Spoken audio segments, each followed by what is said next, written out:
I'm Matt Kostick, and I want to know a question. Are you excited about foreskins? Well, specifically, fantastic foreskins. I don't know who in the marketing department of Fortnite thought um, that this would be whatever, but it got us talking, didn't it? So maybe it does work, but I wonder what the parents think. I will say this, I kind of had to make this video.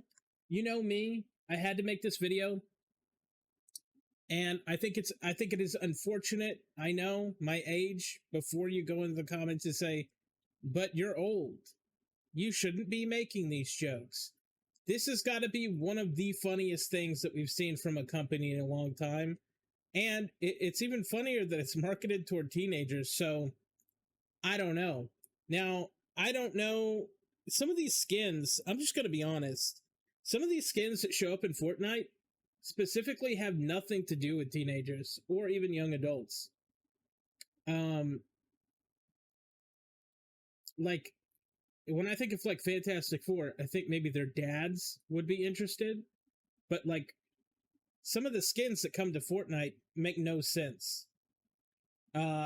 Most of those kids weren't alive for most of these things, so I'm assuming they're trying to target an older audience with the skins, and makes sense. I mean, I guess they can't afford them, and it is nostalgia, so makes sense. But man, fantastic foreskins.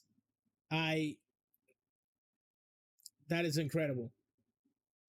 But with the skins that came out before, they've had John Wick, they've had multiple different skins that, but to be fair, a lot of them are kid oriented. A lot of them are stuff that people want to see. But at the same time, it's just like sometimes I see the skins that are in the game and it's like, dude, I would buy something like that. These kids, I don't know if they've ever even seen.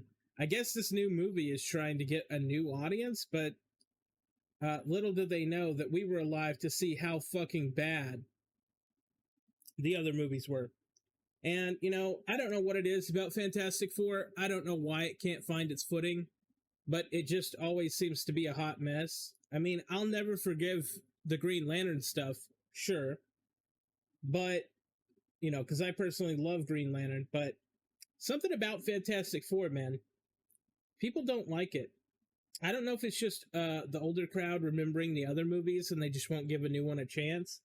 But I don't know how many fucking times they're going to reboot this. But unfortunately, Fantastic Four made the Silver Surfer a woman and changed a few things. So this is going to be another case of, probably, another case where this fails. Now, they do have a different cast, I would say. I mean, the cast is weird as shit. For the Invisible Woman, they're always, there's something about these casting people that do the Fantastic Four stuff, whether it's whatever studio that is, it just says, oh, the Invisible Woman, who gives a shit? Just pick somebody. And I'm like, wow, okay, so we don't want to try to like get somebody that people like or like someone who's good at acting. So, nah, just pick somebody.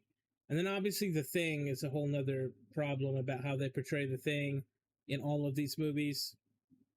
I thought the first movie did, I say first, the original reboot / whatever did it the best. They really played emotionally on his character. In this one, it's just kind of, there's no emotion to The Thing. Sounds like he actually kind of likes being the Rock dude. Like, it's whatever. There's not that, like, emotional tie with, like, his family. His wife not wanting to bang him anymore because he's a Rock. They don't have that. One of the worst characters in the entire thing has got to be Human Torch because, good Lord. Like, I don't know. I mean, nothing against the actor, but Jesus fucking Christ. We've had better. We know it exists. and then we get that. Yeah, I don't know. I think people, even though I don't necessarily like Fantastic Four, I kind of just wish that first iteration that we got was like good, because uh it had better casting. I mean, you got Pedro Pascal, that's it. That's what I see when I look at this. I say, okay, you got one guy and he's going to carry the whole film. That's a lot of weight to put on his shoulders, just because people think that, casting directors think if we put him in the movie, we're guaranteed to make our money. Now, hey, I don't know if they won't or will make their money, but I will say this: something's going on, because what do we got here?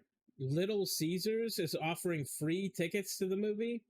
So I wonder if those count as paid tickets.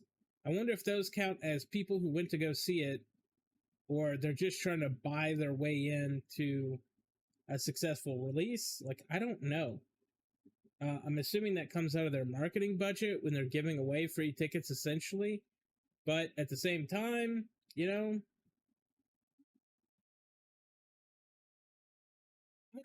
don't know if it'll necessarily work. What I want to say is this: if I had to make a prediction, because I'm the movie guy, right? That's why some people watch me. I think the movie will do decent despite everything. Why? Couldn't tell you.